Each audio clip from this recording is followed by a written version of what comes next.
Hola, esta es la primera temporada de Métale Cabeza, un espacio para el pensamiento crítico.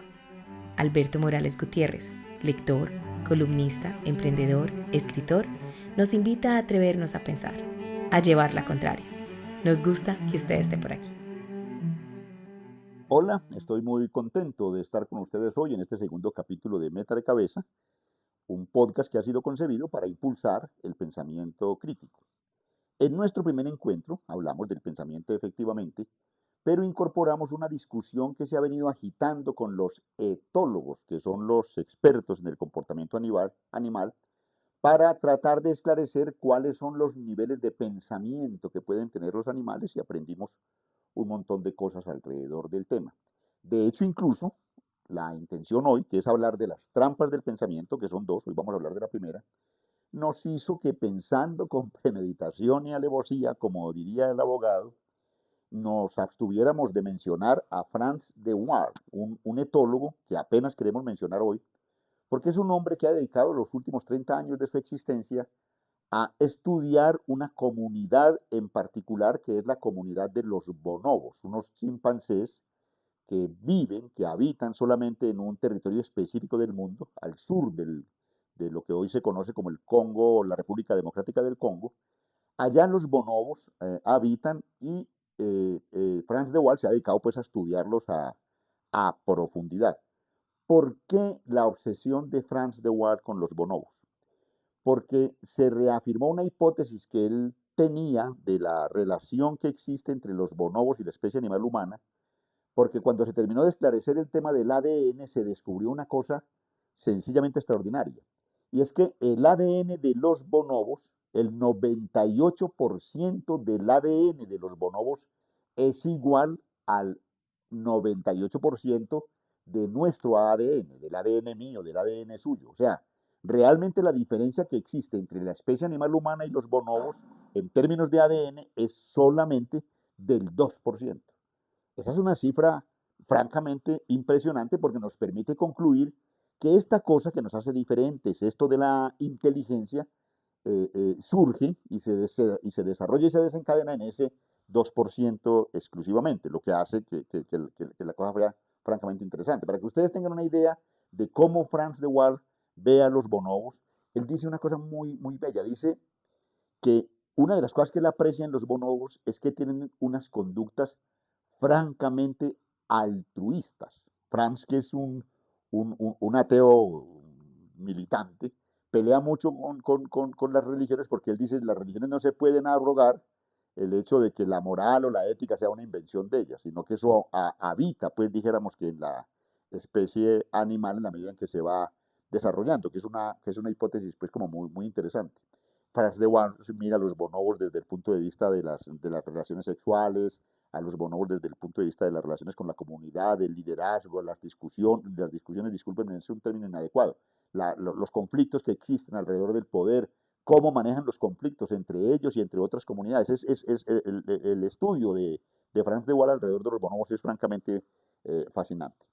Pero los bonobos, cuando se afirma que hay una diferencia pues tan escasa del 2%, han permitido esclarecer que el tema de nuestra inteligencia, que está solamente habitando en ese 2% de nuestro EDN o de nuestro ADN o que se desarrolla ahí, tiene que ver con un hecho sorprendente, ¿cierto? El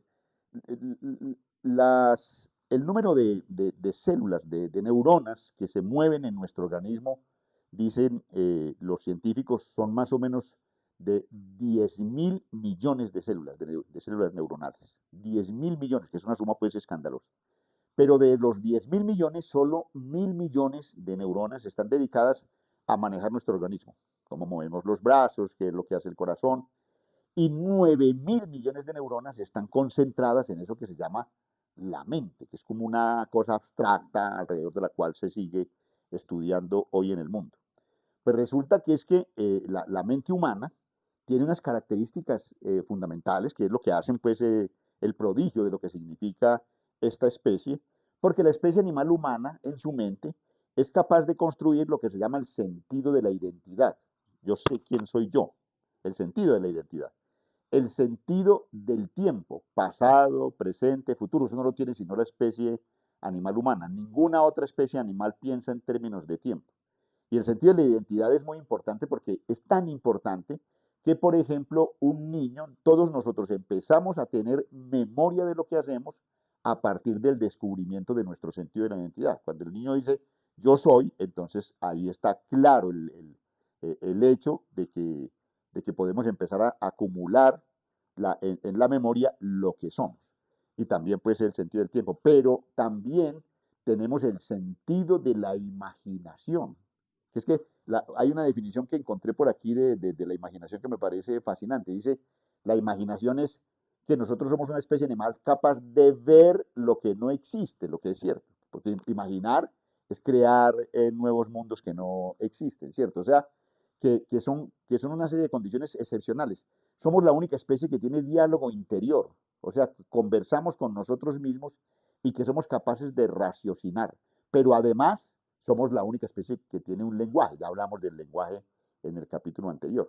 Todo eso sumado es lo que hace que seamos pues un animal tan extraordinario.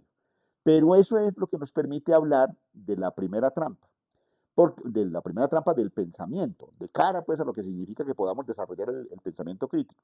Y es que resulta que el sentido de la identidad, la imaginación, el sentido del tiempo, el raciocinio, la capacidad de reflexionar, el diálogo interior y el lenguaje son exactamente las mismas condiciones que necesitan para poder mentir.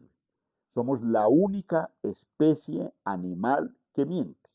Retomemos la conversación con los etólogos. Hay etólogos que dicen que realmente el tema de la mentira en la especie animal humana no es distinto al tema de la mentira en las otras especies animales, porque las otras especies animales, dicen algunos etólogos, sí mienten, por ejemplo, los animales que se mimetizan, ¿cierto? Cuando un animal se mimetiza está engañando a su entorno y sobre todo a sus enemigos.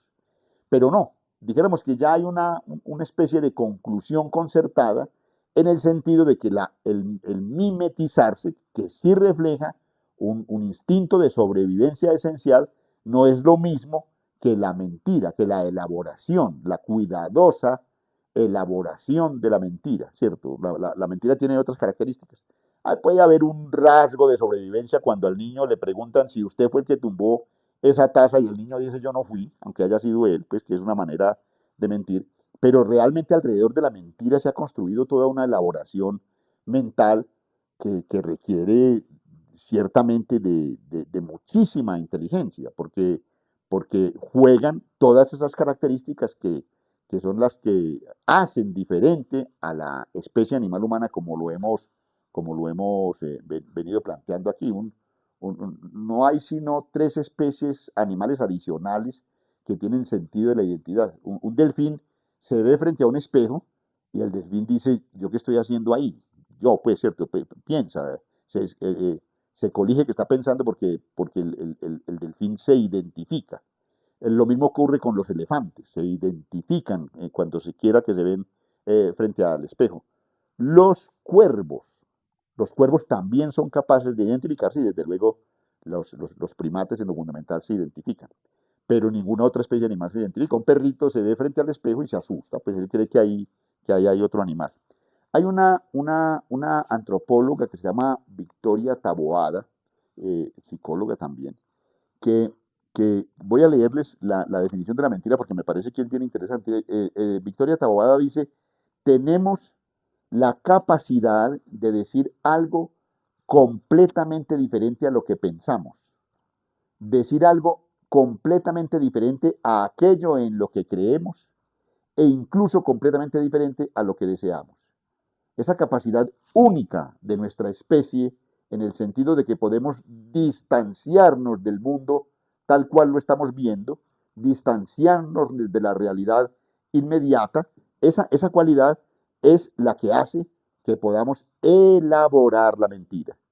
Y la mentira, que compromete temas éticos, que compromete temas filosóficos, que compromete temas morales, es una amenaza al pensamiento crítico, porque el pensamiento crítico, dijéramos que no puede caer, si es crítico, en la trampa de la mentira, de lo que llaman las falacias narrativas. Nietzsche, que era muy avispado, decía que los mismos conceptos de verdad y de mentira son relativos. O sea, no pueden ser absolutos y dependen del lado desde el cual estemos para asumir la calificación. Incluso es célebre su muy dialéctica, pues, afirmación según la cual quien no puede mentir no sabe lo que es verdad, una afirmación que, dicho sea de paso, es absolutamente cierta, pues desde el punto de vista de la ley de la unidad y la lucha de contrarios de la dialéctica hegeliana. Pero en lo fundamental, la mentira se atraviesa en el pensamiento crítico y por eso es una amenaza y hay que seguir reflexionando sobre ella. La segunda amenaza es la que vamos a abordar en nuestro próximo capítulo, ¿cierto? Porque la segunda amenaza es la creencia. Por eso, en la reflexión de Nietzsche, cuando habla de que la cosa es relativa, está haciendo referencia anticipada a lo que significa el tema de las creencias. O sea, yo puedo creer que alguien está mintiendo alrededor de algo porque mi creencia hace que eso en lo que yo creo sea la verdad. O sea, si una persona que está discutiendo conmigo y yo soy terraplanista, creo que la Tierra es plana y ella empieza a tratar de demostrarme que la Tierra es redonda, esa persona está en un error y toda su argumentación es para mí una mentira. Por eso Nietzsche habla de la relatividad. Miren ustedes que esta cosa del pensamiento tiene muchos matices, muchas aristas, que son las que permiten que esta conversación pueda ser tan interesante. Les agradezco muchísimo que hayan acompañado a Métale Cabeza hoy y va a ser muy bueno que nos volvamos a encontrar mañana con una convocatoria que les hago porque mis amigos dicen que para que el podcast pueda tener pues como más trascendencia hay que registrarse, inscribirse en el podcast y les voy a rogar que si tienen tiempo pues lo hagan para que el número de personas suscritas pues sea representativo. Muchas gracias y hasta el capítulo número 3. La libertad empieza cuando nos atrevemos a pensar. Estamos en la primera temporada de Métale Cabeza. Toda nuestra gratitud por habernos acompañado en el capítulo de hoy. Hasta la próxima.